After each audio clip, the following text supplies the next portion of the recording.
The following documentary presents new developments in neuroscience and a solution to the many current unsolved problems in physics. While it keeps clear of metaphysical correlations and is solely focused on scientifically verifiable data, it also has philosophical repercussions pertaining to life, death, and the origin of the universe. Due to its many layers and density in presentation, it may require multiple viewings to fully comprehend its implications, even though considerable effort has been made to simplify the complex scientific concepts that are discussed. Furthermore, I would like to thank the author for allowing me to follow and report on his work, as he wanted to remain dedicated to his research and avoid becoming involved in its media coverage.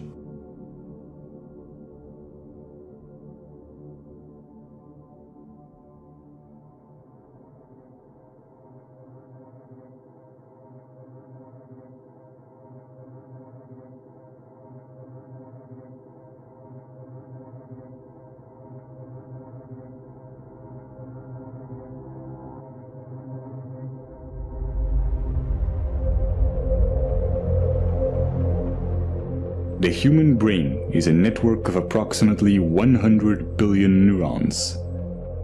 Different experiences create different neural connections which bring about different emotions. And depending on which neurons get stimulated, certain connections become stronger and more efficient, while others may become weaker. This is what's called neuroplasticity. Someone who trains to be a musician will create stronger neural connections that link the two hemispheres of the brain in order to be musically creative. Virtually any sort of talent or skill can be created through training. Rudiger Gamm, who was a self-admitted hopeless student, used to fail at basic math and went on to train his abilities and became a famous human calculator, capable of performing extremely complex mathematics. Rationality and emotional resilience work the same way. These are neural connections that can be strengthened. Whatever you are doing at any time, you are physically modifying your brain to become better at it. Since this is such a foundational mechanism of the brain, being self-aware can greatly enrich our life experience.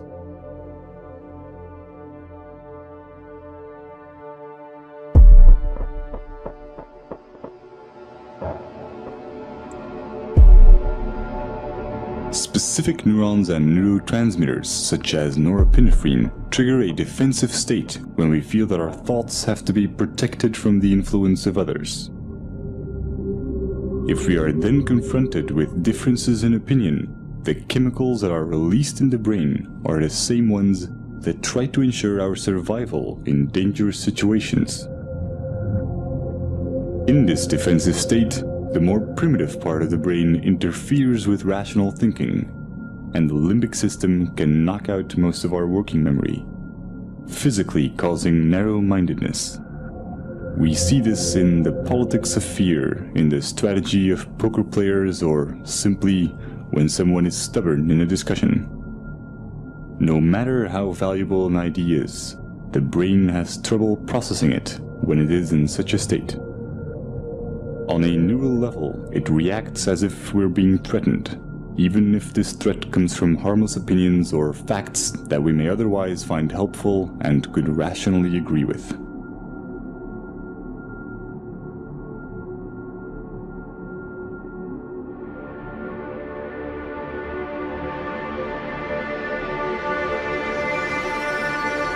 But when we express ourselves and our views are appreciated, these defense chemicals decrease in the brain, and dopamine neurotransmission activates the reward neurons, making us feel empowered and increasing our self-esteem. Our beliefs have a profound impact on our body chemistry. This is why placebos can be so effective. Self-esteem or self-belief is closely linked to the neurotransmitter serotonin. When the lack of it takes on severe proportions, it often leads to depression, self-destructive behavior, or even suicide.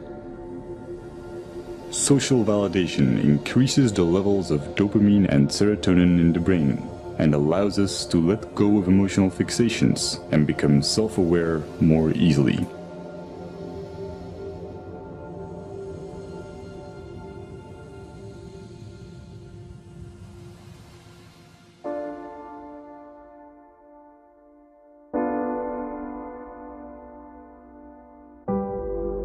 Social psychology often looks at the basic human need to fit in and calls this the normative social influence. When we grow up, our moral and ethical compass is almost entirely forged by our environment, so our actions are often a result of the validation we get from society. But new developments in neuroscience are giving us a better understanding of culture and identity. Recent neurological research has confirmed the existence of empathetic mirror neurons. When we experience an emotion or perform an action, specific neurons fire, but when we observe someone else performing this action, or when we imagine it, many of the same neurons will fire again, as if we were performing the action ourselves. These empathy neurons connect us to other people, allowing us to feel what others feel. And since these neurons respond to our imagination, we can experience emotional feedback from them as if it came from someone else. This system is what allows us to self-reflect. The mirror neuron does not know the difference between it and others, and is the reason why we are so dependent of social validation and why we want to fit in. We are in a constant duality between how we see ourselves and how others see us. This can result in confusion in terms of identity and self-esteem, and brain scans show that we experience these negative emotions even before we are aware of them. But when we are self-aware, we can alter misplaced emotions because we control the thoughts that cause them. This is a neurochemical consequence of how memories become labeled when retrieved, and how they are restored through protein synthesis. Self-observing profoundly changes the way our brain works. It activates the self-regulating neocortical regions, which give us an incredible amount of control over our feelings. Every time we do this, our rationality and emotional resilience are strengthened. When we are not being self-aware, most of our thoughts and actions are impulsive. And the idea that we are randomly reacting and not making conscious choices is instinctively frustrating.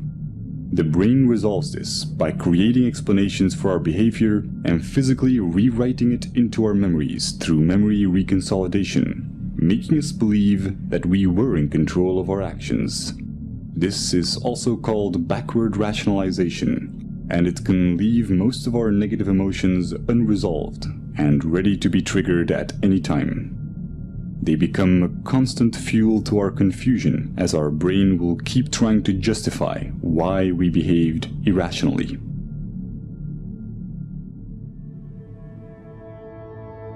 All this complex and almost schizophrenic subconscious behavior is the result of a vastly parallel distributed system in our brain.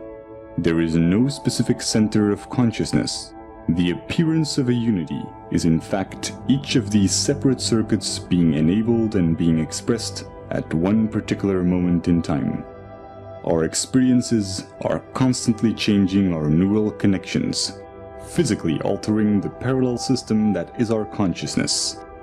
Direct modifications to this can have surreal consequences that bring into question what and where consciousness really is. If your left cerebral hemisphere were to be disconnected from the right, as is the case in split brain patients, you would normally still be able to talk and think from the left hemisphere, while your right hemisphere would have very limited cognitive capacities. Your left brain will not miss the right part, even though this profoundly changes your perception. One consequence of this is that you can no longer describe the right half of someone's face, but you will never mention it. You will never see it as a problem or even realize that something has changed. Since this affects more than just your perception of the real world and also applies to your mental images, it is not just a sensory problem, but a fundamental change in your consciousness.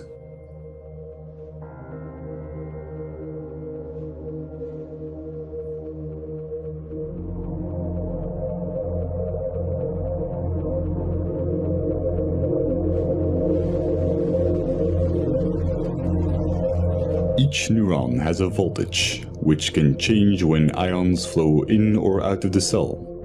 Once a neuron's voltage has reached a certain level, it will fire an electrical signal to other cells, which will repeat the process.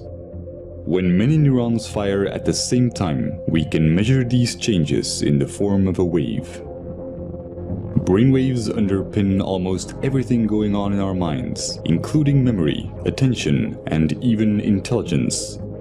As they oscillate at different frequencies, they get classified in bands such as alpha, theta, and gamma.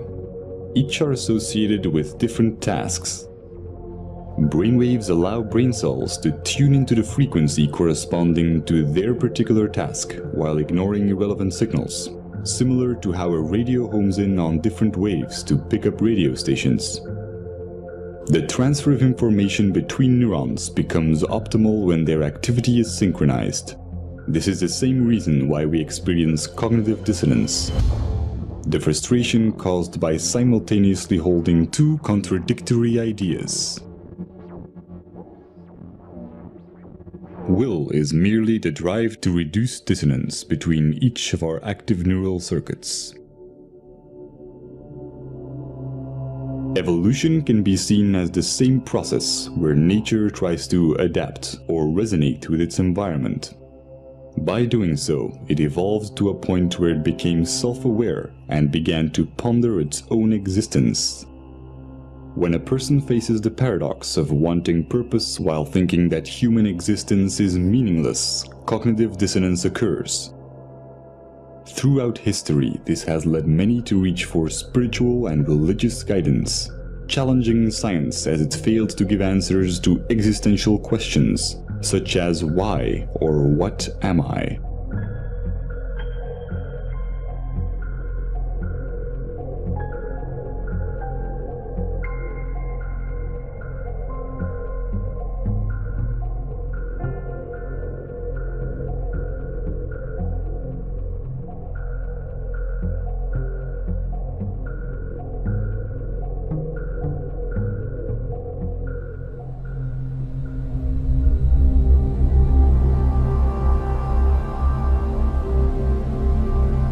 The left cerebral hemisphere is largely responsible for creating a coherent belief system in order to maintain a sense of continuity towards our lives. New experiences get folded into the pre-existing belief system. When they don't fit, they are simply denied. Counterbalancing this is the right cerebral hemisphere, which has the opposite tendency. Whereas the left hemisphere tries to preserve the model, the right hemisphere is constantly challenging the status quo. When the discrepant anomalies become too large, the right hemisphere forces a revision in our worldview. However, when our beliefs are too strong, the right hemisphere may not succeed in overriding our denial.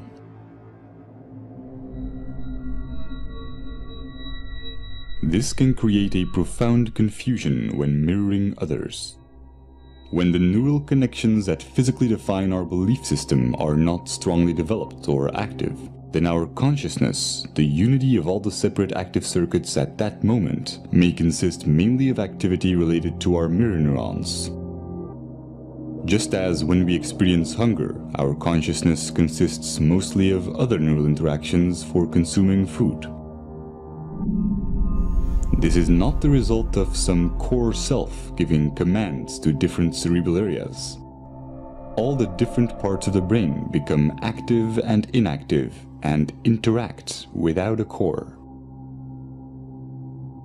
Just as the pixels on a screen can express themselves as a recognizable image when in unity, the convergence of neural interaction expresses itself as consciousness.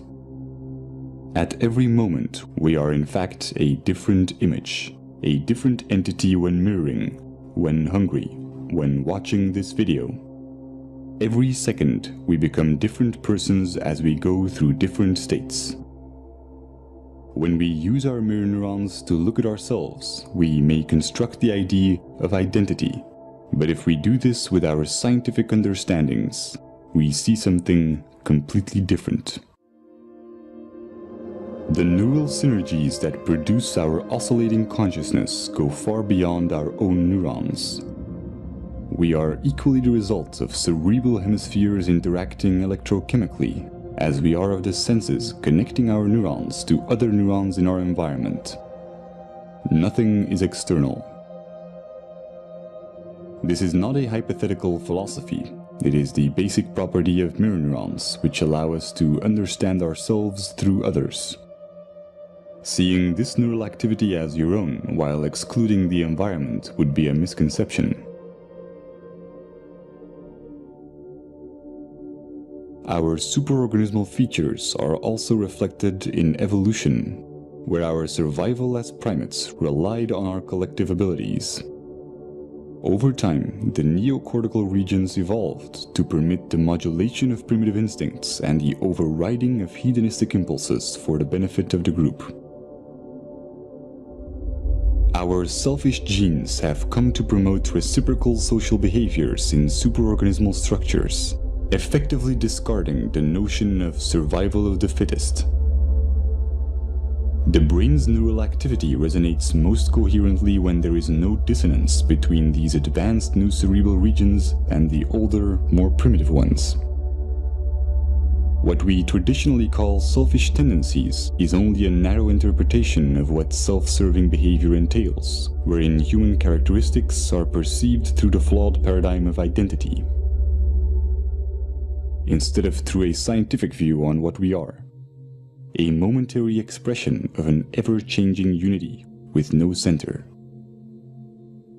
The psychological consequences of this as an objective belief system allow self-awareness without attachment to the imagined self, causing dramatic increases in mental clarity, social conscience, self-regulation, and what's often described as being in the moment.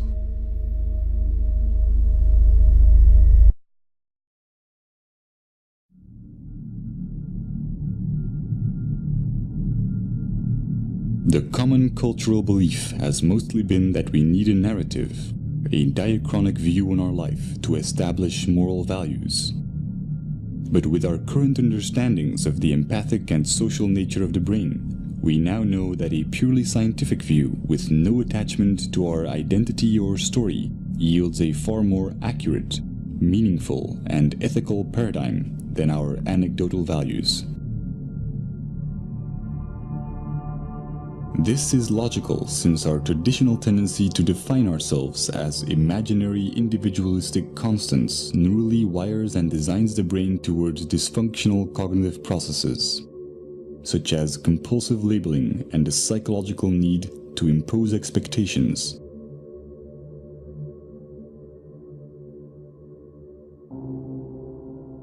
Practical labeling underpins all forms of interactions in our daily lives. But by psychologically labeling the self as internal and the environment as external, we constrain our own neurochemical processes and experience a diluted disconnection.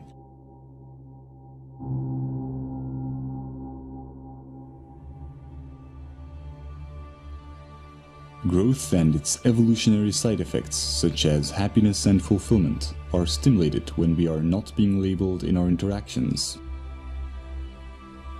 We may have many different views and disagree with one another in practical terms, but interactions that nevertheless accept us for who we are without judgment are neuropsychological catalysts that wire the human brain to acknowledge others and accept rationally verified belief systems without dissonance. Stimulating this type of neural activity and interaction alleviates the need for distraction or entertainment and creates cycles of constructive behavior in our environment. Sociologists have established that phenomena such as obesity and smoking, emotions and ideas spread and ripple through society in much the same way that electric signals of neurons are transferred when their activity is synchronized.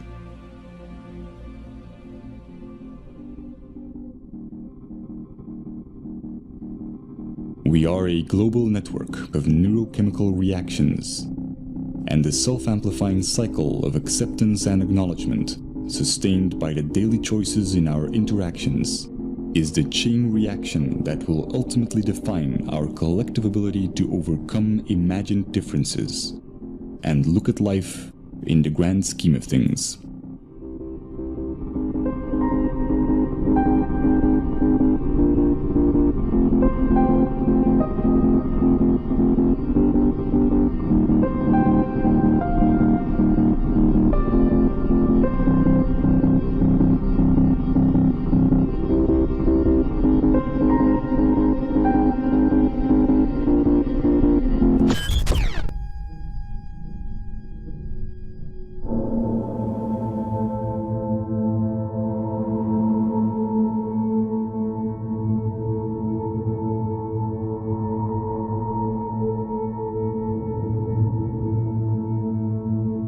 Throughout Jiren's ongoing research, I've made a simplified but comprehensive overview of his current findings.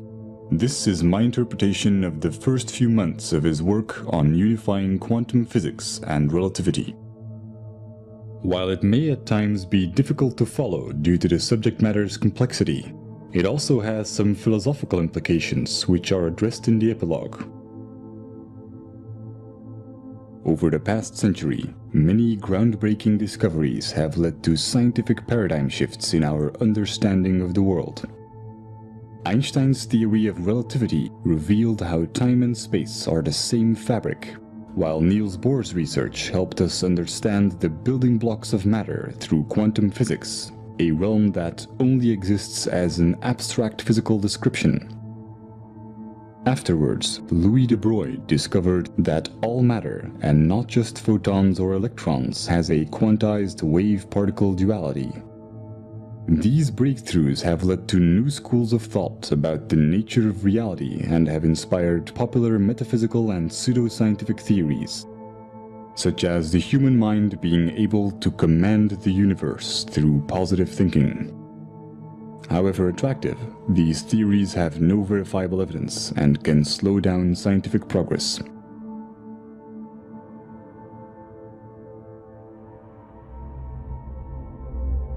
Einstein's laws of special and general relativity are applied in modern-day technologies, such as GPS satellites, where the accuracy of calculations would drift more than 7 miles a day, if consequences such as time dilation would not be taken into account. Time dilation is best illustrated by how moving clocks run slower. Other implications of relativity are length contraction, meaning that objects in motion decrease in length, and the relativity of simultaneity. It is impossible to say in an absolute sense whether two events occur at the same time when they are separated in space. Nothing can travel faster than the speed of light. This means that if a bar of 10 light seconds long would be pushed forward, it would take 10 seconds before the action can take place on the other side. Without this time interval of 10 seconds, the bar does not exist in its entirety. This is not due to our limitations as observers, but due to an inherent consequence of relativity, where time and space are interconnected and cannot exist without each other.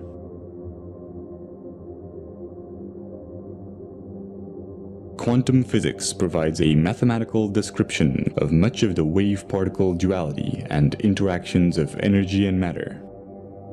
It departs from classical physics primarily at the atomic and subatomic scales. The mathematical formulations are abstract, and the implications are often non-intuitive. A quantum is the minimum unit of any physical entity involved in an interaction. The elementary particles are the basic building blocks of the universe. They are the particles which all other particles are made of. While in classical physics, we can always split things into smaller bits, for quanta this is impossible. As a result, the quantum world presents many unique phenomena that cannot be explained through classical laws, such as quantum entanglement, the photoelectric effect, Compton scattering, and many more. There are many exotic interpretations of our quantized world. The most widely accepted among physicists include the Copenhagen interpretation and the many worlds interpretation. Current trends show substantial competition from alternative interpretations such as the holographic universe.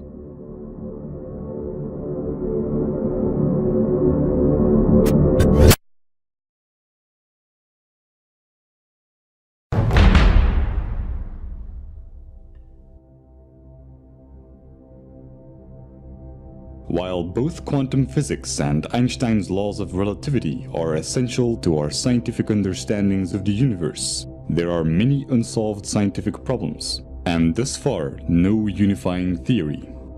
Some of the current questions are: why is there more observable matter than antimatter in the universe? What is the nature of the arrow of time? What is the origin of mass?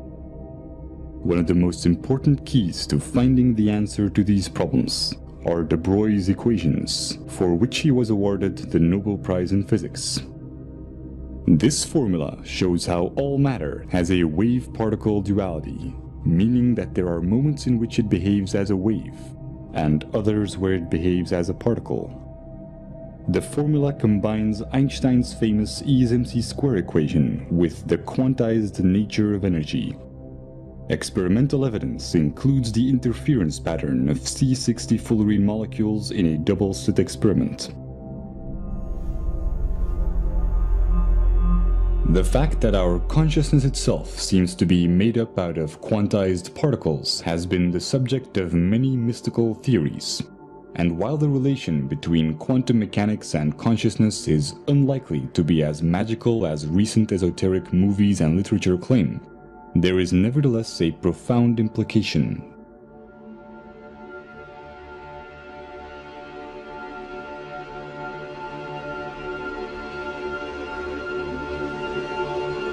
As de Broglie's equations apply to all matter, we can fundamentally establish that C equals HF, where C stands for consciousness, H for the constant of Planck, and F for frequency. C is responsible for what we experience as the now, a quantized or minimum unit of an interaction. The sum of all moments C up till the current moment is what shapes our concept of life. This is not a philosophical or theoretical statement, but an inherent consequence of all matter and energy being quantized. The formula shows how life and death are abstract constructions of C. Another consequence of de Broglie's equations is that the rate at which matter or energy fluctuates and acts like a wave or a particle is relative to the frequency of the frame of reference. Increases in frequency due to velocity are relative to others and bring about phenomena such as time dilation. The underlying reason is the unaffected experience of time relative to the reference frame, where space and time are properties of quanta, and not the other way around.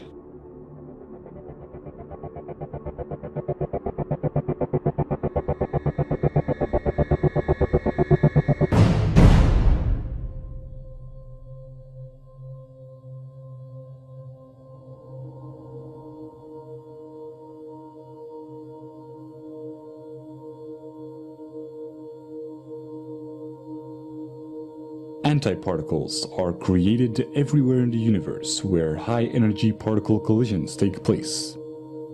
This process is artificially simulated in particle accelerators. When matter is created, antimatter is created simultaneously. Hence why the lack of antimatter in the universe is one of the biggest unsolved questions in physics to date. When we trap antiparticles through electromagnetic fields, we can study their properties. The quantum state of particles and antiparticles can be interchanged by applying the charge conjugation, parity, and time reversal operators. To clarify, if a physicist whose body was made of antimatter would do experiments in a laboratory also made of antimatter, using chemicals and substances of antiparticles, he would find almost exactly the same results as his matter counterpart. But when they would merge, immense energy would be released proportional to their mass. Very recently, Fermilab discovered how quanta such as mesons are switching 3 trillion times per second from matter to antimatter. When we study the universe from a quantized frame of reference C, we have to take into account all experimental evidence that applies to quanta. This includes how matter and antimatter are created simultaneously in particle accelerators, and how mesons switch back and forth between one and the other. This has significant consequences when applied to C. From a quantum perspective, every instance of C has an anti-C. This explains the missing symmetry or antimatter in the universe and is closely related to the arbitrary choice of emitter and absorber in the Wheeler-Feynman time-symmetric theory. The unperturbed time t in the uncertainty principle is the required time or cycle for quanta to exist. Similar as observed in mesons, our personal experience of time or interval of the current moment reaches its threshold when C is cancelled out by its anti-C. C's interpretation of this single self-annihilating moment is framed within an abstract arrow of time.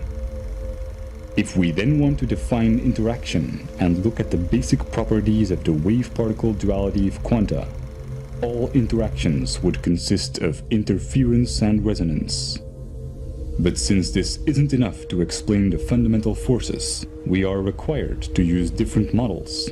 This includes the standard model, which mediates the dynamics of the known subatomic particles through force carriers, and Einstein's general relativity, which describes macroscopic phenomena such as the orbits of planets, which follow a curvature or ellipse in space and a helix in space-time. But Einstein's model of space-time doesn't hold up on quantum levels, and the standard model needs additional force carriers to explain the origin of mass. Without success, a unification of both models or theory of everything has been subject of much research.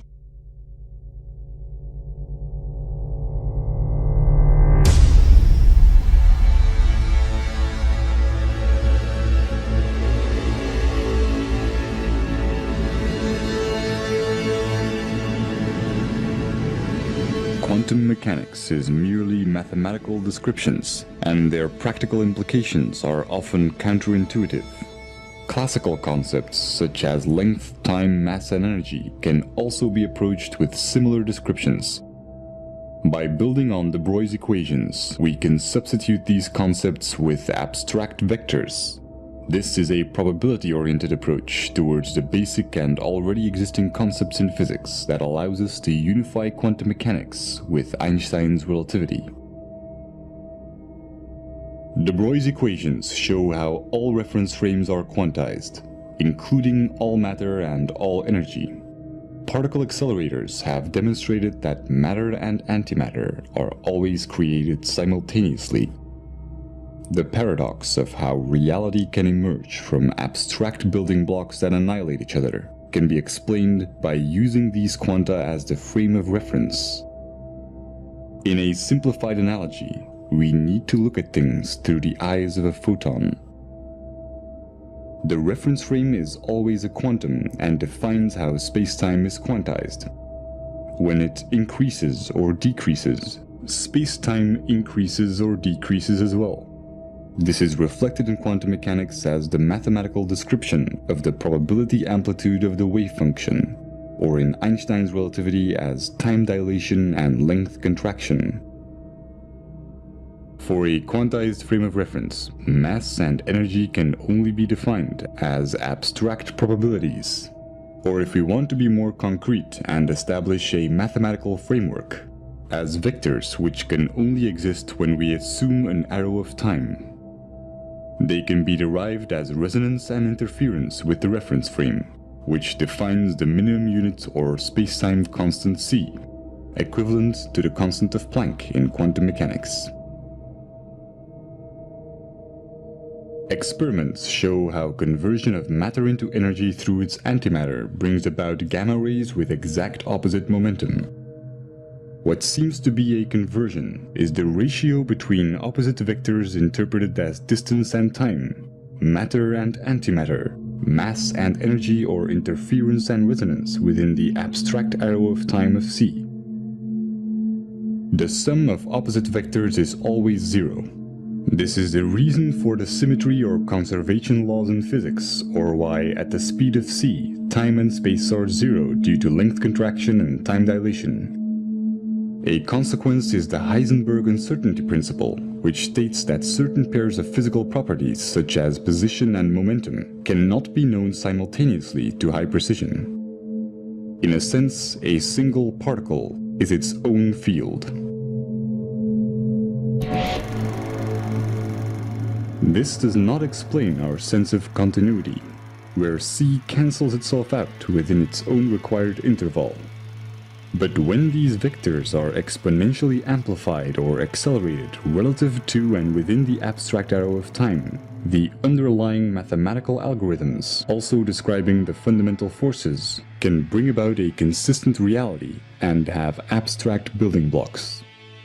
This is why the harmonic motion equations are used in many fields of physics involving periodic phenomena, such as quantum mechanics and electrodynamics, or why Einstein's equivalence principle, used to derive the model of spacetime, states that there is no difference between gravity and acceleration. Because gravity is only a force when interpreted relative to an oscillating frame of reference. This can be illustrated with a logarithmic spiral curve being reduced to a helix curve by the reference frame, making objects spin and move in orbits. Visually simplified, two amplified or growing apples will be interpreted to attract each other when observed by an amplified reference frame, as the size seems unaffected. The opposite occurs with interference. In a simplified analogy, the increase or decrease in the size of objects as we get closer or further away is determined by the shift in vectors of the reference frame, similar to how a radio homes in on different waves to pick up radio stations. This also applies to the influence of gravity. In essence, independently of any reference frame, there are no fundamental forces. All interactions within our abstract continuity can be mathematically derived through interference and resonance as long as the ever-changing and fluctuating minimum unit or quantum, being the frame of reference, is taken into account. Experimental evidence includes the unseen effect in the standard model, where we can see the force effect, but not the actual force carriers.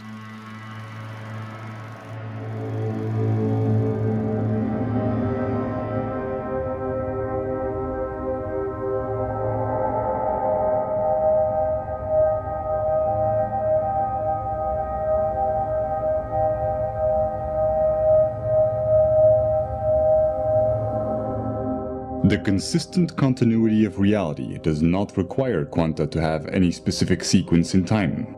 A quantum is not subject to any notion of space or time and can occupy all of its possible quantum states simultaneously. This is called quantum superposition and has been demonstrated in experiments such as the double-slit experiment or quantum teleportation, where every electron in the universe, for example, could be the exact same one. The only requirement for an abstract arrow of time and consistent continuity or reality is the algorithm describing the pattern or abstract sequence of vectors. Since this continuity brings about our ability to be self-aware, it inherently makes us subject to its mathematical consequences, the fundamental laws of physics. Interaction is merely an interpretation of what is essentially an abstract pattern. This is why quantum mechanics can only provide mathematical descriptions, since it can only describe patterns within infinite probabilities. When a probability is expressed as C, The information necessary to describe the current moment or probability amplitude of C is also what embodies the arrow of time. The nature of the arrow of time is one of the biggest unsolved problems in physics and has been responsible for many new popular interpretations. The holographic principle, for example, a property of quantum gravity and string theories, theorizes how the entire universe can be seen as an information structure of only 2 dimensions.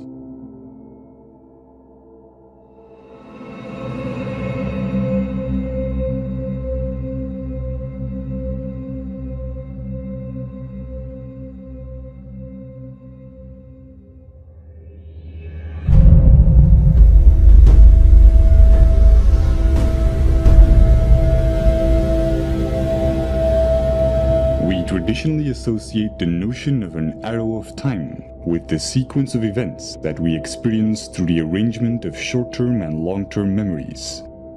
We can only have memories about the past and not about the future, and we've always assumed that this reflects the flow of time. Scientists only began to question this logic when discoveries in quantum mechanics demonstrated that some phenomena are not bound by our notion of time, and that our concept of it is nothing more than our perception of the change in observable values. This is also reflected in time dilation and length contraction, which are part of the reason why Einstein established that time and space are the same fabric. In an absolute sense, the notion of time does not differ from the notion of distance. Seconds are equal to light seconds, but cancel each other out. To clarify, with distance and time being each other's opposites, the passing of time can be interpreted as the distance that the hands of a clock travel as they move in a direction that is opposite to time. As they move forward in distance, they effectively travel backwards in what we would call time. This is also why any single separate minimum unit of experience is always instantly annihilated within a timeless now. This understanding sets the record straight between wave function collapse and quantum decoherence.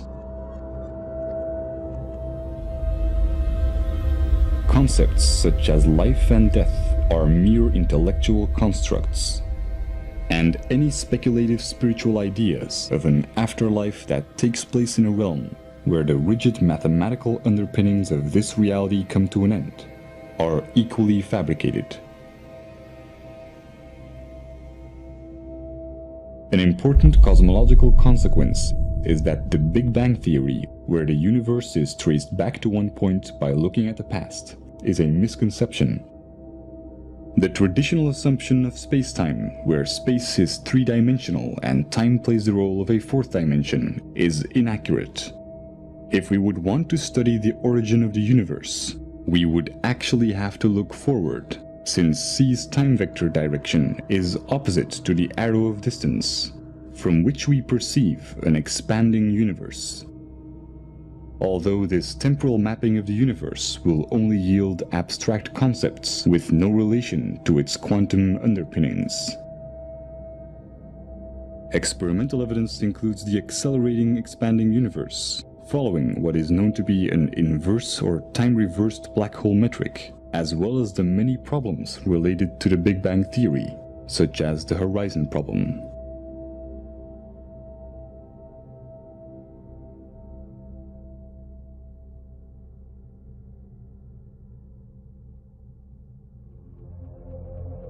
These derivations could bring up questions about free will, since awareness seems to only take place after the action within our perception of time.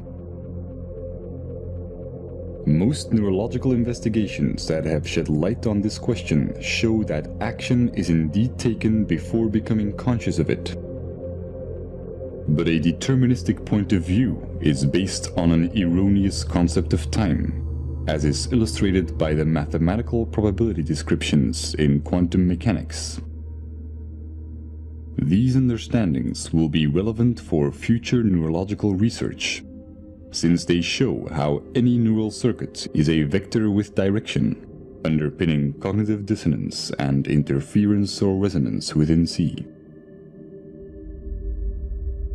The ability to understand and consciously alter these directions, acquired through billions of years of evolution, confirms how important our belief systems are in expanding our awareness, and how they affect our working memory, which is responsible for the extent to which we can make connections and for the neural processes that create meaning.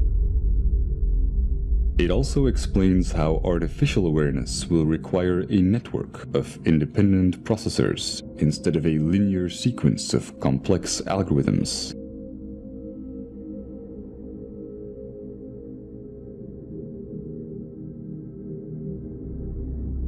Athene's grand unification is one solution that unifies quantum physics and Einstein's theory of relativity. While it answers many problems in physics, such as the ones listed here, it is my limited interpretation of his first months of scientific research. Whatever the outcome, it is clear that we have entered an era where science is open to everyone. And if we can preserve unfiltered access to a neutral internet, we can test the validity of our ideas. We can enhance our imagination by making new correlations, and we can be part of the evolution of our understandings of the universe and of the mind.